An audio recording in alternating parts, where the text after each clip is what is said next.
कहते हैं ऊपर वाला जब देता है तो छप्पर फाड़ के देता है। एक तरफ राजस्थान में यूरेनियम का खजाना, तो दूसरी तरफ क्या अब भारत को नहीं खरीदना पड़ेगा तेल? कुछ हो रहा है वैसा ही। एक और बड़ा खजाना अंडमान में। तो सबसे बड़ी खबर, एक वक्त था कि कोई भी साथ देने को नहीं आ रहा था, लेकिन अब अमेरिका, ब्रिटेन, फ्रांस तीनों कह रहे हैं कि हम आपको मदद करेंगे, लेकिन भारत किसकी मदद लेगा? अब सबसे बड़ी समस्या ये खड़ी हो गई है कि तीनों में से भारत किसे चुनेगा। जानेंगे ये तीन देश क्या ऑफर कर रहे हैं। इसके अलावा बहुत कुछ, आइए जानते हैं इन खबरों को विस्तार से। कहते हैं अपमान करने वाले को भूल जाओ, लेकिन अपमान के शब्द कभी मत भूलो। सऊदी ओपेक देशों ने भारत का एक बड़ा अपमान किया था, और वो अपमान था जब महामारी खत्म हुई और लॉकडाउन खत्म हुआ, तब भारत ने ये कहा था कि आप प्रोडक्शन बढ़ाइए ताकि तेल का दाम कम हो। तब सऊदी की तरफ से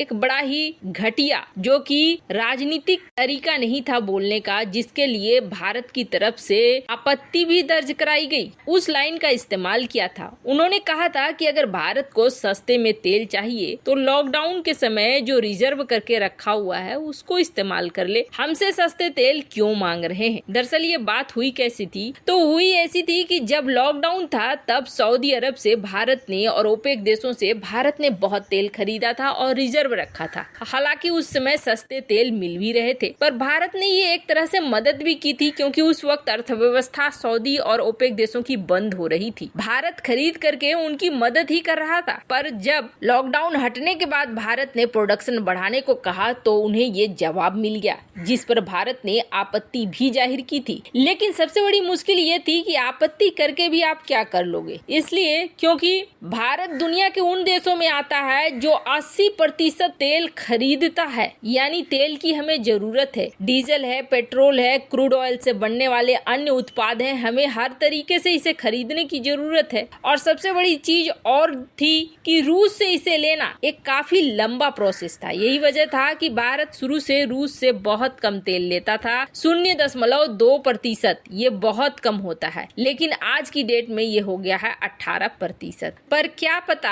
आगे आने वाले समय में रूस कंटिन्यू कर भी पाएगा या नहीं कर पाएगा। अभी तो एक प्राइस कैप लगाया जा रहा है रूस के तेल पर, यानी आप $50 से ज्यादा में नहीं बेच सकते हो, $60 से ज्यादा में तेल नहीं बेच सकते हो, तभी आप बेच पाओगे मार्केट में। अब अगर ऐसा होता है तो रूस को आमदनी कम होगी। हो सकता है रूस, जो कि सबसे बड़े उत्पादक देशों में है, वो तेल को रिलीज करना ही बंद कर दे। आपको बता दें ओपेक देश में रूस भी है जो तेल को मार्केट में डिस्ट्रीब्यूट करता है। हाँ, खरीदना ना खरीदना ये देशों पर है, जो अमेरिकी प्रतिबंध के अनुसार है। ऐसे में भारत ने खरीदने का निर्णय लिया है, लेकिन कई ऐसे देश हैं जो नहीं खरीद रहे हैं अभी भी। पर सबसे बड़ी बात ये है कि होना ये चाहिए कि आप अपने आप में निर्भर हो, आपको किसी के ऊपर निर्भर रहने की जरूरत ही ना पड़े। भारत ओपेक देश तो नहीं बन सकता है, लेकिन भारत के पास ऑप्शन की कमी नहीं है। भारत का एक बहुत ही प्रमुख इलाका है अंडमान निकोबार का इलाका, और इस अंडमान निकोबार के इलाके में कथित तौर पर तेल के बहुत बड़े भंडार हैं। लेकिन भारत इस इलाके को काफी संवेदनशील मानता है, और इसके पीछे कारण ये है कि यहाँ नेवल बेस और बहुत सारी ऐसी एक्टिविटीज हैं जो नेवी से जुड़ी हुई हैं। ऐसे में भारत इस संवेदनशील इलाके में कभी भी नहीं चाहता है कि उत्पादन और उत्खनन हो या बहुत ज्यादा बाहरी चीजों का आन जान हो। पर अब ऐसा लगता है जैसे भारत अपने पैरों पर खड़ा होने के लिए ऑयल के लिए भी अब बहुत बड़ा निर्णय ले रहा है, और इसके तहत भारत ने तेल और गैस के खोज के लिए अंडमान के गहरे पानी में ओएनजीसी को ड्रिलिंग की अनुमति दे दी है। ओएनजीसी जो कि देश की सबसे बड़ी तेल कंपनियों में से एक है, और हाल ही में एक्सोन मोबाइल के शेयर खरीद रही है। रूस में कई यूरोपीय कंपनी के शेयर भी खरीद रही है। इसने अब गवर्नमेंट के साथ बातचीत कर ली है, और इसके तहत 350 से 400 करोड़ रुपए का इन्वेस्टमेंट करेगी, और ये तेल का उत्खनन करने के लिए आगे बढ़ेगी। वैसे आपको बता दें, इस इलाके में कई ऐसे इलाके हैं जो नो गो जोन में आते हैं, यानी वहाँ पर आप नहीं जा सकते हैं। अब ओएनजीसी खुद आएगी तो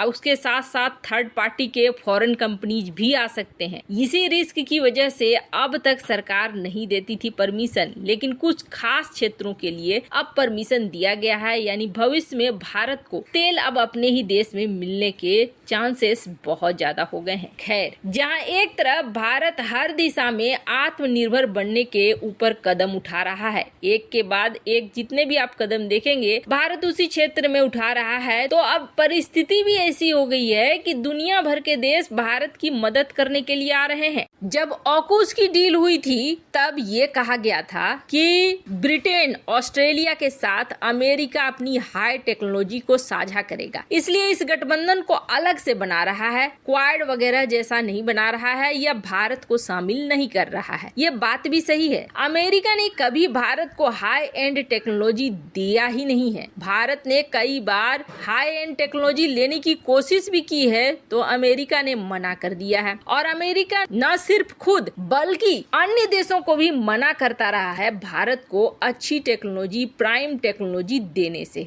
जैसे कि जब अंतरिक्ष विज्ञान पर काम हो रहा था, शुरुआती दौर था आजादी के बाद, तब रूस से क्रायोजेनिक इंजन लेना चाहता था भारत। पहले भारत ने अमेरिका से बात की थी, अमेरिका ने मना कर दिया। अमेरिका के मना करने के बाद भारत रूस के पास पहुंचा क्रायोजेनिक इंजन के लिए, और रूस ने भारत को देने की तैयारी भी कर ली थी। पर उस वक्त मित्र देश होते हुए अमेरिका ने रूस के ऊपर दबाव डाल दिया था कि आप क्रायोजेनिक इंजन भारत को मत दो। खैर, बाद में चीजें बदली और रूस और भारत काफी करीब आ गए, जिसके बाद कई तरह के टेक्नोलॉजी का विस्तार होने लगा। पर इस वक्त भारत एक बड़े प्रोजेक्ट में फंसा हुआ है, और ये प्रोजेक्ट है भारत का एमका प्रोजेक्ट। एमका प्रोजेक्ट भारत के लिए बेहद महत्वपूर्ण है, क्योंकि पूरी तरीके से जेट बनाने में भारत को सफल होना है। और इसमें भारत अटका कहाँ है? अटका है इंजन के मामले में, क्योंकि भारत का कावेरी इंजन अभी तक डेवलप नहीं हुआ है। ऐसे में भारत जहां फ्रांस के साथ डील करने ही वाला था, और फ्रांस ने ये मदद का आश्वासन भी दे दिया कि हम आपके साथ मिलकर इंजन बनाएंगे, तो दूसरा ऑफर अमेरिका की तरफ से आ गया। अमेरिका ने कहा ठीक है, हम आपके एमका प्रोजेक्ट में इंजन भी बनाएंगे और आपके आत्मनिर्भर प्लान के तहत बनाएंगे, यानी टेक्नोलॉजी भी हम आपको ट्रांसफर करेंगे। अभी ये दो देश तैयार हुए थे, दो देश के बाद अब तीसरा देश कूद पड़ा है यूके, और यूके ने ये कहा है कि हम डीआरडीओ के साथ मिलकर इस इंजन पर काम करना चाह रहे हैं, और हम इंडिया को हर नई टेक्नोलॉजी को लेकर सपोर्ट करने को तैयार है। और ये कौन कह रहा है? यूके की मिनिस्ट्री ऑफ डिफेंस ये कह रही है कि हम भारत को हर तरीके की टेक्नोलॉजी देने के लिए तैयार हैं, क्योंकि ये हमारा रणनीतिक पार्टनर है, महत्वपूर्ण पार्टनर है। अब अचानक से पश्चिमी दुनिया को ये क्या होने लगा है? तो दरअसल बात ये है कि यहाँ हो गया है कंपटीशन। अब फ्रांस को बाहर निकालने के लिए ये दोनों देश कुछ भी करने को तैयार है। वैसे आपको क्या लगता है, भारत को किसके साथ जाना चाहिए? कमेंट कर अपनी राय जरूर बताएं। जल्द मिलते हैं अगले वीडियो में नई खबर के साथ।